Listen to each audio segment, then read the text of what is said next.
After all these experience that I've gotten so far, it has opened up doors for me to actually make a new kind of company that I want to pursue. And I have a new project coming up, and it's called the Nordic Workshop.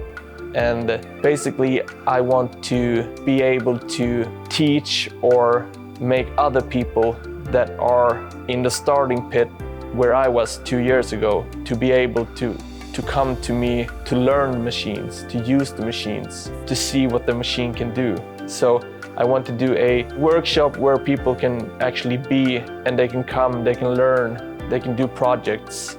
And I want to scale that into a lot of cities and also be able to see the machines that I've been using. And I want them to be able to use them as well. And also, if they want to buy one and do their own company, well, go ahead. You know it. You can buy the machine, you already know the basics. Start your thing, I'll help you.